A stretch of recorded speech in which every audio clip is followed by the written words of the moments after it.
It was February 25th, 1957. A man walking through a quiet, wooded area in Fox Chase, Philadelphia was searching for rabbit traps when he noticed something strange in the brush. A large cardboard box, partially crushed and weather-worn.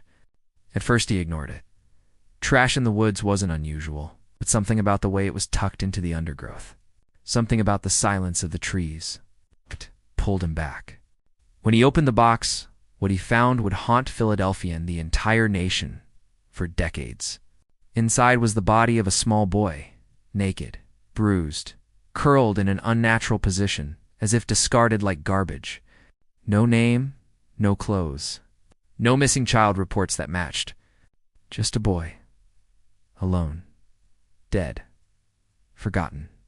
This is the chilling true story of the boy in the box, the mystery that still refuses to die.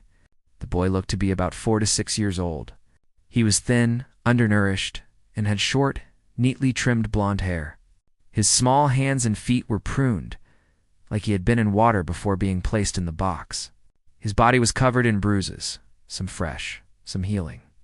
A long surgical scar ran along his ankle. Another one was found on his groin, and a third under his chin. Who would do this to a child? The box he was found in had once contained a bassinet from a local department store called J.C. Penney, but the store had sold hundreds of the same boxes across the city. It was a dead end. The first man who found the body didn't even report it right away. He was afraid the police would take his rabbit traps. It was NTI until a college student later came across the scene and called the authorities that the investigation truly began. And with it came a wave of horror. The boy's fingerprints were taken. His face was sketched and printed on flyers. The police dressed his lifeless body and photographed him, hoping that anyone would recognize him. Posters were plastered across Pennsylvania.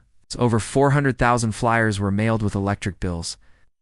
His image appeared in every newspaper, but no one came forward. Not a single person claimed to know who he was. How could a child vanish without a trace? And no one miss him. The city was paralyzed. Parents locked their doors tighter. Children were warned not to speak to strangers. The phrase, "boy in the box," became part of local legends, passed between generations.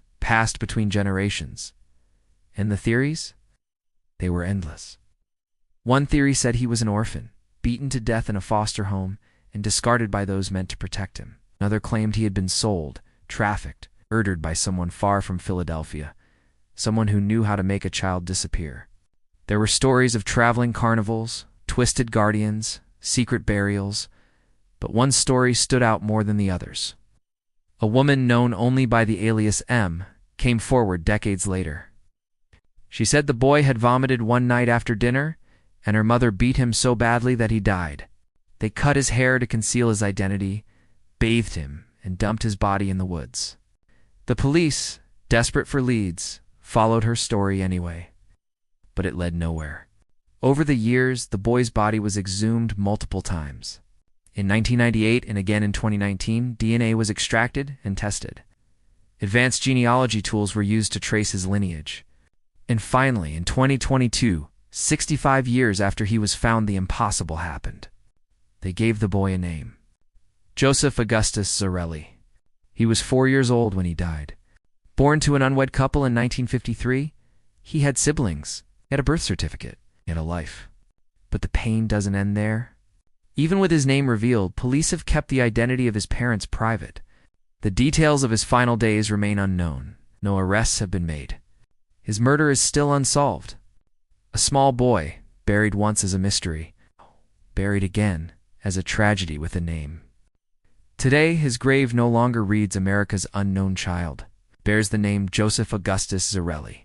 But the question still echoes across time and silence. Who killed him? Why was he discarded like trash? And why did no one speak for him all these years? Joseph's story is a reminder of the darkness that sometimes hides in plain sight. A warning that even in neighborhoods that feel safe, there can be secrets buried just beneath the surface. He may have died in 1957, but his spirit still walks with us. Unheard, unseen, but no longer unknown. If you were moved by this story, don't let Joseph be forgotten again. Share your thoughts in the comments below. Like this video. Subscribe for more real horror cases that deserve to be heard. And whatever you do, don't forget the boy in the box, because someone out there still knows the truth, and they've stayed quiet far too long.